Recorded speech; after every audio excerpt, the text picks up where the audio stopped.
హెచ్చరిక, దైవజనుని హెచ్చరిక. నీ మనస్సాక్షిని కాపాడుకోవాలి. నువ్వు దేవుని మీద విశ్వాసం ఉంచాలి. విశ్వాసం అంటే ఇది జరిగితే ఇది చేస్తానంటారు, అది కాదు విశ్వాసం.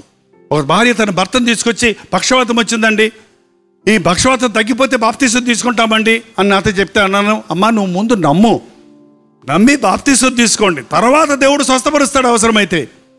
ఏంటంటే అంతేగాని స్వస్థపడితే బాప్తీసం తీసుకుంటా, స్వస్థపడకపోతే నేను ఇంటికి వెళ్ళిపోతా అని విశ్వాసమా? అది విశ్వాసం కాదు. దేవుని మీద విశ్వసించిన వాడు తొణకడు, విశ్వాసం కలిగిన వాడు కలవరపడడు. విశ్వాసం అనేది పూర్తిగా దేవుని చేతులకు నీవు అప్పగించుకోవటం. ఆయన చేతుల్లో నీవు ఉన్నప్పుడు పడడానికి ఆస్కారమో లేదు.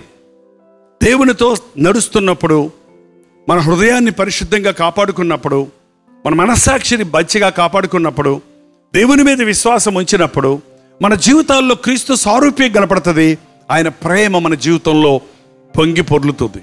ఈ లోకంలో సంతోషంగా మనం జీవించగలుగుతాం. మన ఇళ్లల్లో ఘర్షణలు, మన ఇళ్లలో ఆర్గ్యుమెంట్స్, తిట్టుకోటాలు, సనుగుళ్ళు, గొనుగుళ్ళు, గొడవలు, దెబ్బలాటలు, కోర్టులు, కేసులు, భార్యాభర్తల మధ్య, తల్లిదండ్రులకు బిడ్డలకు మధ్య, అన్నదమ్ముల అక్కచెల్లెలకు మధ్య ఉన్నాయంటే కారణం ఏంటో తెలుసా? ఏమి లేదో తెలుసా? ప్రేమ లేదు. ప్రేమ ఉంటే గొడవలు ఉండవు. ఏంటండి, ఆ తలుపులు కీలు బందులు అరిగిపోతాయి, తీసినప్పుడు కర్ర కర్ర అంటుంటాయి. కొన్నిటికి సైకిల్ అరిగిపోయిన సైకిల్ తొక్కుతుంటే కరకరక కరకరక కరకరకర కరకరకర శబ్దాలు వస్తూ ఉంటాయి. ఏంటండి, మీరు కొంచెం కొబ్బరి నూనె తీసుకెళ్ళి ఆ కీలు బండిలో వెయ్యండి, ఆ సైకిల్ చైన్లో పోయండి, ఏమవుద్ది? స్మూత్గా శబ్దం లేకుండా నడుస్తుంది. నీ జీవితంలో ప్రేమ ఉంటే సనుగుడు ఉండదు, గొనుగుడు ఉండదు. ఇతరులను క్షమిస్తావు, ఇతరులను సహిస్తావు, ఇతరుల పట్ల దయగలిగి ఉంటావు, నీ శత్రువులు కూడా క్షమిస్తావు. కాబట్టి కుటుంబంలో సమాధానం ఉంటుంది.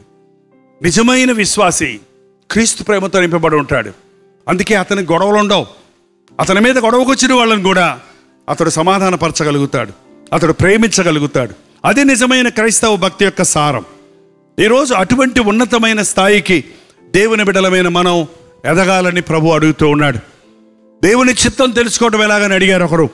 దేవుని చిత్తం, దేవునితో నువ్వు నడుస్తుంటే అండి దేవుని మనసు నీకు అర్థమైపోద్ది. ఏంటండి, 30 ఏళ్ళు మీ ఆయనతో కాపురం చేశాక ఏమండి మీకు ఏ కూర అంటే ఇష్టం చెప్పండి అని నువ్వు అడగాల? చెప్పండి, అడగాల? మీ ఆయనకి ఏ కూర అంటే ఇష్టమో, ఏ కూర అంటే ఇష్టం ఉండదు నీకు తెలియదమ్మా. ఎక్కడ తెలిసింది? 30 సంవత్సరాలు నువ్వు ఆయనతో జీవించావు కాబట్టి ఆయన ఇష్టాలు నీకు బాగా. దేవునితో నడిచేవాడు, దేవునితో సహవాసం చేసేవాడు, దేవుని వాక్యాన్ని చదివేవాడు, దేవుని సందులో ప్రార్థించేవాడు దేవుని మనస్సును ఎరుగుతాడు. కాబట్టి ప్రత్యేకంగా ఇది నీ చిత్తమా, సారాయి తాగొచ్చా అని అడగడం.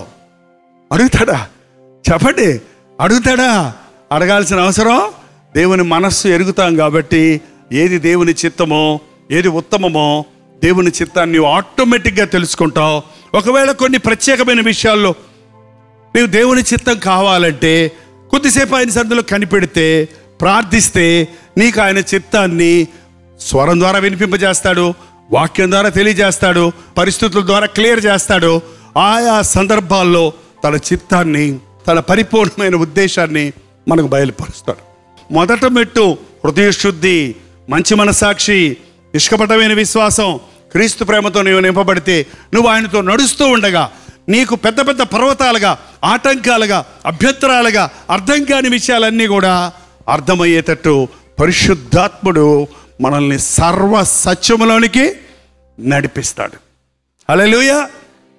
లేచిన ప్రార్థన చేద్దాం. ప్రార్థన. పరిశుద్ధుడా, ప్రేమగల తండ్రి, మా మనస్సుల్లో నెమ్మది దయచేయి, మా మనసులకు ప్రశాంతత దయచేయి. అన్నిటికంటే ముఖ్యమైన శుద్ధ హృదయాన్ని, మంచి మనస్సాక్షిని మాకు దయచేయి నాయన. విశ్వాసంతో ఈ లోకంలో నీ కొరకు జీవించడానికి, ప్రేమ కలిగి జీవించటకు సహాయం చేయము. ప్రతి వ్యక్తి నీ సాక్షిగా జీవించినట్లు మారు మనసు పొందిన వారు భయముతో వణుకుతో రక్షణ కొనసాగించుకోవడానికి, ఇంకా మారని వారు పరిశుద్ధాత్మ చేత ముట్టబడి వారి స్థితిని వారు గ్రహించుకొని పశ్చాత్తాపడినట్లుగా నీ కృపలను కుమ్మరించమని యేసు క్రీస్తు నామములో అడుగుచున్నాము తండ్రి. మన తండ్రి అయిన దేవుని యొక్క ప్రేమయు, కుమారుడైన క్రీస్తు యొక్క కృపయు, ఆదరణకర్త అయిన పరిశుద్ధాత్మ యొక్క సహవాసమును కూడి వచ్చిన మనందరికీ ఇప్పుడును సదాకాలమును తోడై ఉండును గాక. ఆమేన్, ఆమేన్, ఆమేన్. ప్రతిధ్వని కల్వరి ప్రతిధ్వని.